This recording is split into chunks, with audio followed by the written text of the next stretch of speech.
Excelente tarde para você, em sintonia com a Rádio Pomerana FM. Mais uma edição do Papo de Mulher entrando em cena, por aqui na 98,5. Prazer imenso estar com você para trazer informação. Um sorriso muda tudo, principalmente um sorriso saudável e sem dor. Inclusive aquela dor que aparece lá pelos meados dos 16 aos 20 anos, né, que incomoda um pouquinho. Estou falando da dor do dente do siso, uns falam dente do juízo. É sobre ele o assunto de hoje no Papo de Mulher. Conversamos com a Carol Guedes, cirurgiã dentista da Clínica Lavi. Boa tarde, Carol. Seja bem-vinda ao nosso Papo de Mulher. Boa tarde, é um prazer estar aqui novamente e trazendo o assunto para esclarecer e falar um pouquinho sobre o terror de muitas pessoas. Que é o dente do siso, né? Ele tem fama de vilão, mas afinal, para que ele serve? Ou ele é esse vilão todo mesmo? Então, ele não é esse vilão. Ele é conhecido também como o terceiro molar. É um dente que foi criado, né, no nosso corpo para auxiliar na mastigação, porque lá nos primatas a alimentação era mais dura, de carne, então precisava de uma arcada bucal maior, de um maxilar maior. Só que com a evolução a gente vem comendo com alimentos cada vez mais pastosos, mais mole, amolecidos, e com isso, com a evolução do ser humano, assim como há teorias que a gente diminuiu de tamanho, o maxilar também diminuiu e acabou que esse dente ficou sobrando. E aí tem gente que nasce com os 4, que seriam 2 em cima, em cada lado, 2 embaixo de cada lado. E tem gente também que já vem nascendo sem esse dente. Nossa, então a evolução já vem nascendo mesmo, então. Sim, ou às vezes nasce com 1 ou com 2. Não é todo mundo que nasce com os 4. Mas aí a gente só consegue avaliar isso com o exame. Só depois na fase adulta mesmo, né? Com 16 anos a gente já consegue detectar através do exame do raio-x panorâmico. 16 para mim já é adulto, né? Já adolescente. Assim, Bem, e todo mundo precisa mesmo extraí-lo? Não. Tem gente que tem arcada bucal maior, que ele se encaixa, faz o papel da mastigação normal, tá posicionado, pode manter. Só que em alguns casos ele não nasce, que pode causar problemas que a gente identifica no raio-x, ou nasce torto de lado, ou nasce pelas metades, que a gengiva fica em cima. Nasce machucando a gengiva, né? Às vezes nem nasce, fica aquela pontinha a vida toda, né? Fica só aquela pontinha que acaba machucando. E aí a gente só consegue saber se precisa extrair mesmo em uma consulta avaliando. E o ideal é não esperar doer, né? É ter esse acompanhamento para saber. Mas ao nascer, ele dói. É igual um dente de um bebê que está nascendo. Um dente de bebê quando nasce dói. Não dá febre e tudo? O dente do juízo, o siso também dói. Mas porque ele incha. Sim, mas tem gente que ele não nasce. Ele fica embaixo da gengiva, a vida toda, encapsulado e não nasce. Só que dependendo da posição dele, com a evolução, por exemplo, se ele estiver de lado, ele pode prejudicar a raiz do dente da frente. Aí a pessoa que não faz acompanhamento, acha que não tem o dente, mas tem lá ele embaixo da gengiva, o intraósseo, pode perder 2 dentes ao invés de extrair só um, que seria o problema. E como saber se o siso está dando problema ou não? Qual é o tempo ali para ele nascer? O ideal seria fazer essa radiografia com 16 anos, que a gente já consegue ver o posicionamento dele. Se a coroa do dente está para cima, para nascer certa, ou se ela está de lado girovertida, para que lado que ela está. E é até a fase mais fácil de tirar, porque como ele está começando a nascer, a raiz dele não está totalmente formada. A recuperação é melhor, porque vai ser um dente menor a ser tirado. E muita gente, como dissemos, tem muito... na verdade, não só da cirurgia, né, para retirar o dente do siso, mas de dentista em si, né? Sim. E hoje em dia, a cirurgia para a retirada do dente do siso dói como antigamente? Não. Hoje a medicina ela evoluiu muito, a gente tem técnicas anestésicas mais eficazes. Por exemplo, o tópico que a gente já passa a pomadinha para anestesiar antes de anestesiar com a agulha, que evita essa sensação de dor da anestesia, já propriamente dita, que já seria um incômodo. A gente tem tecnologias como o laser que aceleram a cicatrização. Eu gosto muito de trabalhar já a medicação também antes da cirurgia, que já tem estudos que mostram que tem medicamentos que já começam a fazer efeito para bloquear o estímulo da dor antes dela acontecer. Então, já toma essa medicação antes de fazer a cirurgia e depois continua com outras medicações para realmente não sentir dor. E eu tenho relatos muito positivos de pacientes que tiraram já com outros dentistas e depois tiraram comigo e falaram, nossa, não parece que eu tirei o siso. E gente que tava com muito medo e falou, nossa, eu não senti nada. Bem, mas parece que eu já tirei os 4, né? Parece que a parte de baixo dói mais que a de cima, não é? Sim. É mais difícil. Incha também, a de cima parece que a gente não sente nada. E a de baixo a gente sente. É uma característica anatômica. Em cima, o osso ele é como se fosse uma esponja. Então, quando a gente vai fazer o movimento para o dente soltar, ele tem essa dilatação porque o osso é esponjoso. Embaixo, o osso é duro, então acaba que às vezes quebra um pouquinho. O dente de baixo, geralmente ele tem a raiz aberta, às vezes precisa cortar ele no meio para conseguir extrair. Ele acaba demorando um tempo mais de cirurgia. E a recuperação, por esse osso ser fechado, para ele formar de novo e fechar, demora um pouco mais. Geralmente fica um buraquinho ali que demora um mês, ou às vezes até um pouco mais, dependendo da cicatrização da pessoa. E em cima, por ser um osso esponjoso, ele se recupera mais rápido. Ah, sim. E às vezes não é só chegar no dentista e retirar um dente com facilidade, não é? Precisa de fazer uma cirurgia pelo dente não ter saído, né? Isso a gente identifica com planejamento. Às vezes precisa tirar osso, fazer um enxerto de gengiva, mas nessa fase que eu te falei mesmo, por exemplo, dos 16, para localizar o dente, a gente faz um corte, às vezes precisa tirar um pouquinho de osso até localizar o dente. Mas por ele não ter raiz, compensa, porque a gengiva a gente consegue fechar totalmente. Então, existe o tipo de cicatrização por primeira intenção, que é quando a gente consegue fechar totalmente as bordas com a sutura, fechar totalmente. E por segunda intenção, que é quando o dente já nasceu, a gente dá o ponto, mas aquele alvéolo ainda fica um buraquinho que vai sendo formado com o coágulo. Por isso que é importante no pós-operatório ficar mais quietinho, não fazer bochecho intenso, tomar cuidado com o que come, porque por ter ficado um coágulo, é como se formasse uma casquinha, igual quando a gente rala o joelho. Sim. Se não deixar quietinho e ficar arrancando aquela casquinha, vai demorar mais tempo para cicatrizar. A mesma coisa é o coágulo que forma no buraquinho que tirou o dente. Então tem que deixar ele quietinho para ele regenerar. Você falou um pouquinho do laser, né? Que está super na moda, inclusive. Qual é o papel do laser na recuperação após a retirada do siso? O laser ele pode ser usado tanto antes quanto depois. Eu gosto de usar ele durante a cirurgia e no pós. E o papel dele é de fotobiomodulação. Que seria? Foto da luz, bio de biologia e modulação. Acelerar a cicatrização. O laser vermelho, existem vários lasers, né? Mas em si, para extração de siso, a gente usa muito o laser vermelho e o infravermelho. O laser vermelho, ele atua ativando as células da mitocôndrias que são responsáveis por produzir energia. Aumentando essa produção de energia, o corpo ele acelera o processo de regeneração, acelerando o processo de cicatrização.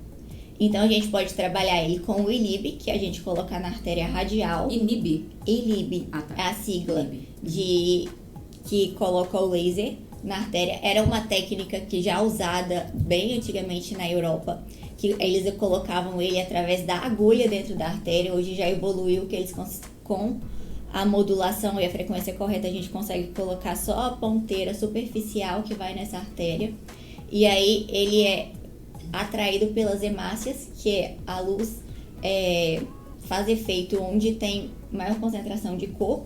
Por isso que às vezes a gente usa até corante, dependendo do tratamento, para potencializar o efeito desse laser. Mas nesse caso que a gente está querendo melhorar a cicatrização, é colocado na artéria.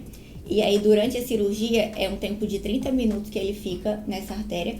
O tempo do sangue percorrer pelo corpo todo, aumentando a imunidade e o processo de cicatrização do corpo todo, e depois é feito ainda pontos com a frequência correta em cima do local operado para regenerar ali mais rápido, e o infravermelho, que seria outra modulação, ele já atua como analgésico e anti-inflamatório, diminuindo o edema pós-operatório e alívio da dor. Ou seja, desincha ou não dói? Previne, ele não substitui os remédios que são prescritos pelo profissional. É uma tecnologia a mais para trazer mais conforto. Você usa durante a cirurgia também para trazer o conforto, então? Isso. Até quem está muito ansioso, às vezes tem como colocar os dois juntos, o infra e o vermelho, para a pessoa ficar mais relaxada, diminuir essa tensão. Às vezes a pressão está mais alta, dá para regular com o ILIB. Eu só não gosto de fazer esse ILIB quando a pessoa tem a pressão baixa, porque como ele dá uma relaxada muscular por ser anti-inflamatório, ele relaxa também os vasos sanguíneos, então pode causar uma queda de pressão. E na hora também não é bom, né? Mas já para quem tem a pressão alta e está muito já ansioso, já ajuda. Bem, além de ajudar na recuperação do pós-operatório e até na hora ali da cirurgia, durante a retirada do siso, o que mais o laser faz na boca de uma pessoa? Ele dá para fazer muita coisa, tá? Não só na boca, no corpo todo. Mas como o tema é boca, dá para tratar herpes. A cicatrização é muito mais acelerada. Ele é aplicado onde? Desculpa.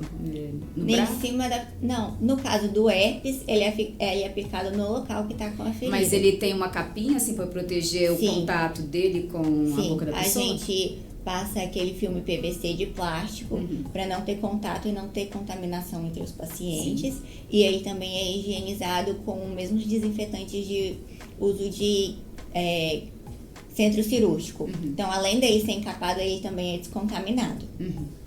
No herpes, para não ter essa contaminação, ele é feito esse procedimento. E ele é aplicado no local da ferida, junto com uma outra medicação que vai ativar, no caso, ele tem um corante no meio dessa medicação, que ativa o laser aí mais profundo e é estourado também as vesículas de bolha. Então, o ideal é fazer quando começa a dar as bolhas da herpes, a gente estoura, porque se fizer sem estourar, como ele acelera a regeneração, ele também pode acelerar o processo de replicação do vírus. E a pessoa pode... Porque quem tem herpes, né, costuma dizer que dói bastante. Aí costuma doer na hora?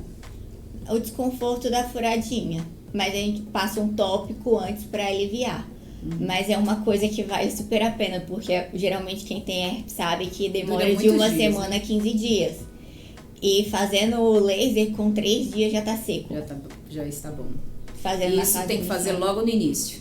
Quanto antes fizer, mais rápido vai já apareceu, porque tem aquele vermelhinho que aparece primeiro, se eu não me engano, né? Apareceu o vermelhinho. Aquele vermelhinho? Já pode fazer que a gente previne a evolução.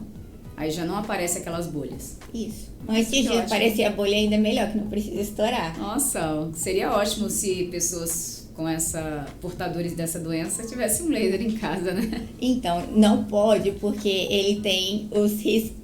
Assim como ele é excelente, ele precisa ser aplicado por um profissional capacitado, porque ao mesmo tempo que ele pode fazer bem, ele pode fazer mal. Pode fazer mal também, ainda mais com excesso, né? Tem a dose individualizada para cada um e tem as contraindicações com também. Certeza. Tudo tem um equilíbrio, né? É o equilíbrio. Tanto é que ele só pode ser vendido para profissionais habilitados. E além de herpes, mais algum? Aftas, estomatites. O que são estomatites? Estomatites seriam, geralmente elas aparecem mais em pacientes oncológicos, que são várias aftas ao mesmo tempo na boca, que às vezes impedem comer. Ou até criança dá muito síndrome pé, mão e boca, que a criança fica cheia de afta na boca, não consegue se alimentar direito, né? Bebezinhos. Candidíase, quando dá o sapinho, dá pra tratar. Ele dá pra tratar até fungo na unha. Aquelas... As micoses. Micoses. Ótimo. E tem alguma contraindicação? Tem. Quais seriam? Seriam a aplicação diretamente no olho. Olho? No olho não pode ser aplicado porque pode causar cegueira. Por isso que ele não pode ser vendido para qualquer um, que é o principal risco dele. É indicado usar ele sempre com óculos de proteção. pessoas em tratamento de câncer que usam medicamentos que são fotossensíveis, que atrapalhariam, porque como ele é direcionado para pigmentação, atrai mais a luz. Existem medicamentos que se você aplicar podem alterar o efeito dele. Mas pessoas que estão com câncer não é uma contraindicação absoluta, é um alerta. A gente tem que pesar o risco e benefício e avaliar a medicação que está sendo usada no tratamento oncológico. E se o paciente está com muita dor, com muita estomatite e não está conseguindo comer, às vezes é melhor fazer o laser pontual para melhorar aquela situação e não fazer ele sistêmico. Gestante não é indicado fazer na área da barriga, porque o bebê tem o tempo certo de formação. A gente não pode acelerar porque pode causar uma má formação. Então, em gestante, a gente não faz ele sistêmico. Mas, no pós-parto, ele é maravilhoso para amamentação, para regenerar o seio, que às vezes machuca. Mas, também, se a gestante tiver um quadro de infecção na boca, precisar fazer uma extração de urgência por uma infecção, às vezes o remédio que ela vai tomar é mais prejudicial do que o laser. Então, para ela não precisar tomar muito remédio, é melhor fazer o laser local. É sempre importante a avaliação individual de cada caso. Entendido. E, em média, quantas sessões de laser a pessoa precisa fazer para ficar boa logo? Ou é somente uma ou mais? Vai depender do caso, da indicação, do que está tratando. No caso do siso, que é o nosso tema hoje, geralmente eu faço imediatamente no pós-operatório. Um siso simples, uma sessão é suficiente. Agora, foi um siso muito complexo, daquele que estava deitado, que teve que cortar ele em 3 pedaços, teve que tirar osso, teve que abrir, a pessoa inchou no dia seguinte. A gente pode fazer depois, com o de 24 horas, mais sessões até a pessoa se sentir confortável. E mesmo usando laser, quais os cuidados o paciente deve ter em casa, além dos medicamentos, né, que são tomados, para que a cirurgia não dê errado? Essa coisa de tomar muito sorvete funciona para todo mundo mesmo? Porque a gente até enjoa, né? Então, tem os prós e contras do sorvete. O sorvete é bom que ele é gelado e ajuda a não inchar, mas tem açúcar que prejudica a cicatrização. Então, eu gosto muito de prescrever açaí, que é rico em proteína. Mas açaí puro mesmo é difícil de encontrar, né? E esses sem açúcar são cheios de sorbitol, essas coisas que fazem mal para muita gente, né? Sim, e aí, qual é o açaí? Mas ainda é menos prejudicial do que o açúcar. No caso, o adoçante para cicatrização. Para mim, o açaí com adoçante me faz muito mal. Tomar e passar mal. Então, daí vem a avaliação individualizada. De cada pessoa. Por isso que é importante, na amnésia, a gente fazer essas perguntas. Eu gosto de perguntar. Igual você tem intolerância a essas coisas, você poderia comprar ele puro ou tomar o whey com lactose ou sem lactose, dependendo, porque dá para fazer as vitaminas. Quanto maior concentração hoje em de dia proteína. Não tem pra onde correr, né? Oh, meu Deus. A gente tem muita não variedade. Não tem desculpa pra tomar sorvete, né? Assim, pode tomar? Pode. A pessoa quer tomar tem sorvete. Gelatina também. Tem a gelatina que ajuda, que tem colágeno. O sorvete não é que seja proibido, ele é gelado, pode tomar, principalmente para criança. É uma ótima opção. Melhor do que não comer nada. Melhor do que não comer nada. Mas a gente tem hoje alimentos mais ricos que, além de ajudarem de tomar gelado, eles vão melhorar, né, a cicatrização e trazer mais conforto, porque com mais proteína, a cicatrização, a coagulação vai ser melhor. Sim. Ou a gelatina que tem colágeno mesmo baixo. Sorvete de fruta, congelar as frutas. Isso, dá pra fazer o sorvete em casa. De bater a fruta com água e ter seu picolé. Dá. Mas o negócio é coisa gelada, né? Faz bem. O gelado ajuda a diminuir o sangramento e a inchar menos. Os 3 primeiros dias, quanto mais coisa gelada eu colocar gelo, menos vai inchar. E aí as outras recomendações, além da alimentação, é evitar peso, evitar ficar no sol. Por que evitar peso e ficar no sol? Porque no sol a circulação vai ativar, então pode estimular o sangramento. Você recomenda a pessoa voltar a trabalhar? No mínimo 3 dias é ideal ficar em casa e colocar o de repouso mesmo. E para fechar, que recado você dá para quem está enrolando para tirar o siso só por medo do pós-operatório? Olha, o recado que eu acho que às vezes a procrastinação sai caro e é melhor prevenir a dor do que sentir a dor. Se a pessoa já tá com dor para anestesiar, às vezes a gente vai ter que tratar primeiro a infecção. Nossa, ela vai pior, sofrer né? por mais tempo tratando, porque já tá com dor. Às e ainda vezes depois vai ter os o dentes pós. para frente, né? Além diversos prejuízos para ATM, inclusive, né? Para articulação temporal mandibular. Além do risco dela perder 2 dentes. Uhum. Quando às vezes a dor já é porque tá prejudicando o dente, o segundo molar. E se traz problemas para ATM, já não tem volta, né? Aquele problema causado, às vezes, ou tem volta. Hoje a gente já tem bastante já consegue reverter? ATM, mas aí sai aquelas vezes da pessoa não querer tirar o siso para não gastar também. Com as consequências, ele vai gastar mais também. A prevenção sempre é mais barata. Com certeza, sempre é. E buscar um profissional capacitado. Claro. Porque hoje no mercado também tem profissionais que estão fazendo laser sem habilitação. Mesmo de não poder ser vendido sem a habilitação.